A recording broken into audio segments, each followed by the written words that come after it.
Once Ash arrived in the Alola region, everything seemed to drastically change for the better. He was catching much rarer Pokemon than he used to, and was losing far less, and this left me with a few questions. What was able to cause such a rapid change? How did they change him, and most importantly, why? Well, I found out the answer, but first, it's important to recap his situation just before arriving in the Alola region. He had just lost in the finals of the Kalos League in an extremely close bout between his Bond Phenomenon Greninja and Alliance Mega Charizard X, just barely losing out and becoming the Kalos League champion. His team was by far the strongest he'd ever had, and he was the best trainer he'd been by a mile, so how on earth could he take it to such a high level? Well, there was a huge problem he had by the end of the series. Greninja was forced to stay with Zygarde to protect Kalos, so even though it was by far his strongest Pokemon ever, he was unable to bring it with him on his next journey. Ash very rarely takes his Pokemon on his next journey anyways, as proven by him only taking Pikachu to Alola, but this left him absolutely no choice, and this leads us perfectly into the first episode of the Sun and Moon series. Whilst Ash was chasing a Grubbin in the forest, a mysterious Pokemon was lurking in the shadows and proceeded to watch him closely until he lost the Grubbin. It then dropped a Citrus Berry to Pikachu before waking up a Beware as his first challenge for Ash, but after it started going crazy, Ash ended up just running away, and considering how cracked this Beware was shown to be later on, this was probably for the best. Ash ended up in a battle with Team Skull much later in the episode, and after he won, Ash caught a glimpse of the Pokemon whilst it dropped off a second Citrus Berry for Pikachu, and this was revealed to be the Melee Island Guardian Tapu Koko. As it's a legendary Pokemon, you think that it wouldn't pop up again for some time, but later that evening he would see it again, and little did we all know this encounter would change Ash for the rest of his time in the Pokemon anime. After chasing it for a while, Ash finally caught up to it, and in return Tapu Koko would give him a Z-Ring along with an Electrium Z, which is where the initial episode left off.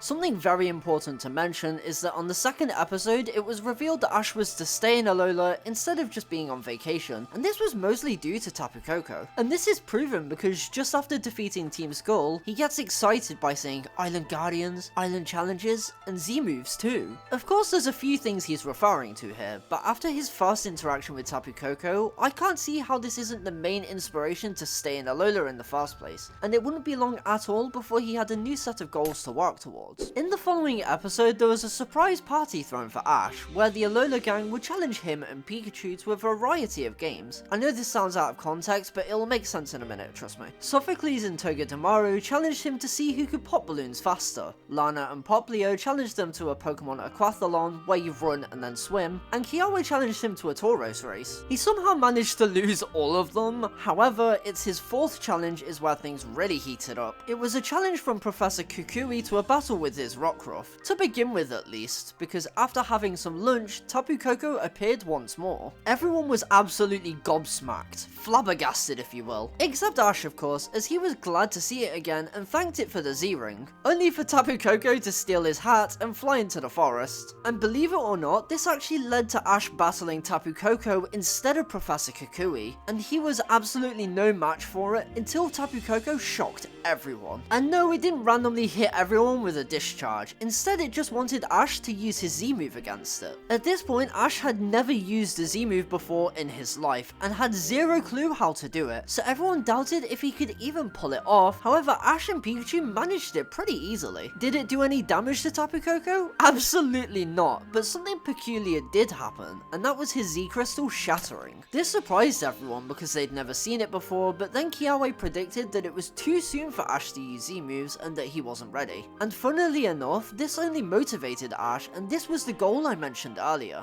He decided there and then to take on the Island Challenge so he could get yet another Z-Crystal, and he started working on this goal just 7 episodes later. He ended up talking to Kahuna Hala to see how possible this was, and he said yes, on one condition. He could only do this if he could figure out the problem with the Alolan Rattata and Raticate causing trouble in farms across Melee Island. This led to Ash coming up with the solution of asking the Totem Gumshoos needs to help out, and this was only possible by gaining its respect in battle. He ended up putting on a masterclass against it by using its own sand attack to make Pikachu harder to see and attacking in its blind spot. And at the end of the battle, the totem ended up giving Ash a Normalium Z. This granted him exactly what he wanted, a new Z crystal and a chance at the Island Grand Trial. And it ended up being really intense, with Rowlet defeating his Crabrawler, and after literally getting slapped silly, his Pikachu finally pulled through and absolutely pulverized his Hariyama with a breakneck blitz. Every time I watch this, I get more and more confused as to how this even works, as on average Pikachu weighs about 13 pounds, whereas Hariyama weighs a staggering 550. Like, the force he hits Hariyama with must be absolutely absurd, but that's besides the point. Just as he went to collect his reward of a Fightinium Z from Hala for defeating him, Tapu Koko swooped in at the very last second and replaced it with a second Electrium Z. I honestly believe that Tapu Koko just wants the best for Ash and could also be the reason he got a Normalium Z from the Gumshoes by letting it know ahead of time. It probably also sees a lot of potential in Ash to go further, which is why it keeps pushing him, and he would do it yet again just 9 episodes later.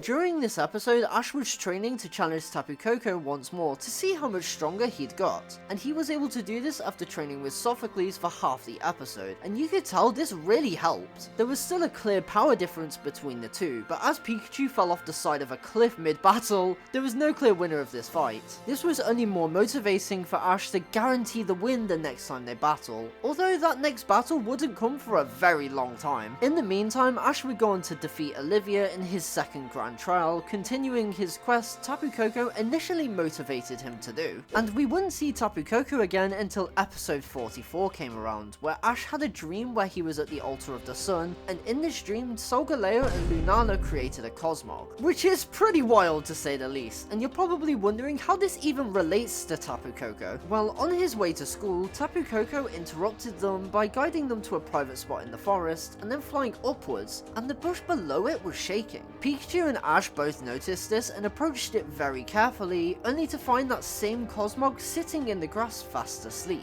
This led into an arc of Ash and the Alola gang taking care of the newly born Cosmog, which was a really big challenge, as no one had ever seen a Cosmog before in this timeline. They had to figure out all of its habits, like what calms it down when it cries, what it eats, etc, etc. This gave Ash valuable experiences that without Tapu Koko would have likely never happened, and as the arc progressed, he got better and better at dealing with Cosmog. I'm not going to cover the entire arc in this video because it doesn't really relate to Tapu Koko too much until the very end, but let me know if you'd like to see separate videos on some of the other Sun and Moon arcs, because I'd be more than happy to make them. Tapu Koko would next appear alongside the other Island Guardians in episode 52, where everyone would attempt to travel through an Ultra Wormhole to save Lusamine, as she'd been kidnapped by a Nihilego. This is where Ash would realise that it was the Island Guardians' idea to entrust Ash with the Cosmog that would soon evolve into Solgaleo, which is kind of surprising, but best believe Tapu Koko was the main Pokemon backing Ash. And this wasn't the only thing the Island Guardians did this episode, and this next thing truly changed everything for Ash and Pikachu. To open up an Ultra Wormhole, Ash had to use Solgaleo's signature Z-move, Searing Sunray Smash, but the Z-Crystal initially didn't fit the Z-Ring that Tapu Koko had given him. So to fix this, Tapu Koko ate it. At least that's what it looked like initially. What they actually did was perform either a ritual or some form of dance routine, I'm not really sure, but whatever they did actually worked, as his Z-Ring evolved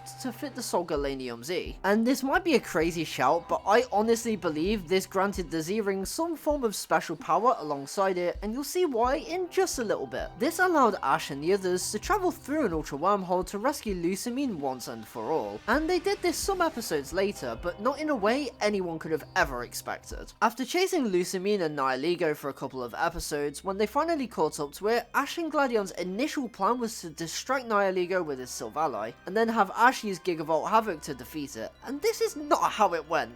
Kind of. The reason I mentioned that I believe the Z-Ring got some form of special power alongside its evolution was because when Ash went to use Gigavolt Havoc, the Z-Crystal transformed into what we now know as Picashinium Z, also known as 10 million volt Thunderbolt. We don't know exactly how this came to be, but if I had to guess, it'd be a mix of Ash's aura, as well as the mysterious power the Tapus gave his Z-Ring, even if it was intentional or not. Without this Z-move, I doubt Ash would have been able to save Lusamine from merging permanently, instantly, therefore saving her life. Of course, this wasn't just Tapu Koko's doing, it was all of the Tapus, in theory of course. But without Ash, Lusamine probably wouldn't have been saved, and without Tapu Koko, Ash wouldn't have brought up and helped Cosmog evolve into Solgaleo, so it does all come full circle. This also led to the newly formed group of the Ultra Guardians that helped the entire Alola region with any problems that popped up, but mainly assisted in capturing Ultra Beasts and returning them back to their world. And considering the strength of some of these Ultra Beasts, that definitely helped Ash as well as the rest of the Alola gang get much stronger. 10 million Volt Thunderbolt would also return later during the Ula Ula arc, where it would defeat Jesse's Mimikyu in an ultra close bout, helping him get the rematch with Nanu, which he'd go on to win and complete his third grand trial. After Lusamine's rescue arc, Ash and Tapu Koko wouldn't meet again until just under 50 episodes later, where they would battle for a third time. He was looking to get stronger for his Pony Island grand trial, which was just around the corner for him, and he got stronger in a way he could have never even dreamed of. During their battle, Tapu Koko was linking up with itself in a parallel universe, and as Thunderbolt and Discharge collided, a portal opened up and sucked both Ash and Pikachu in. When they woke up, they weren't in a luscious forest alongside Rotom and Tapu Koko, they were actually in a barren wasteland and heard something in the distance. When they went to check it out, they found a Guzzlord yamming on some concrete, and then they accidentally disturbed it. As you can imagine, the Guzzlord was incredibly angry, and after cornering and nearly eating Ash whole, a man with a Zeraora appeared and saved him just in the nick of time. The man was called Dia, and basically explained that the Guzzlord just popped up one day and destroyed the entire region. He didn't respect Ash at all and just told him to go home, and after defeating Ash in battle, he only doubled down on this statement. But as we know, Ash is incredibly stubborn and began training immediately to improve Pikachu's accuracy. And over the next 2 episodes, he eventually won Dia over, which gave him one final chance to try and help defeat the Guzzlord once and for all. And despite it being extremely close, they managed to send Guzzlord back to where it came from and save Dia's Alola for good, which led to Ash of course returning home just afterwards. This time and time again proves how much Tapu Koko trusts Ash, to the point where it will literally send him to a parallel world to help deal with any issues there, which also pushes his potential even further. This experience was absolutely vital as he got to challenge not only a mythical Pokemon like Zeraora twice, but an Ultra Beast as powerful as Guzzlord too, which would allow Ash to unsurprisingly go on to win his 4th and final grand trial against Hapu, as well as winning the first ever Pokemon League hosted in Alola. So now Ash had become basically the strongest trainer in the region and passed every single trial Tapu Koko had put in front of him, and it was time to settle this with one final battle. And Tapu Koko decided the best time to do this was during his exhibition match with Professor Kukui, and this was a phenomenal battle. But after a brutally long fight and Zemu showdown, Pikachu and Ash finally became victorious by defeating Tapu Koko, and his Electrium Z permanently transformed into a Pikachu Z. This Z move would then go on to help him win the World Coronation Series and become the strongest trainer in the world, and all of this invaluable experience wouldn't have been possible without the help of Tapu Koko, and that's how it changed Ash Ketchum forever.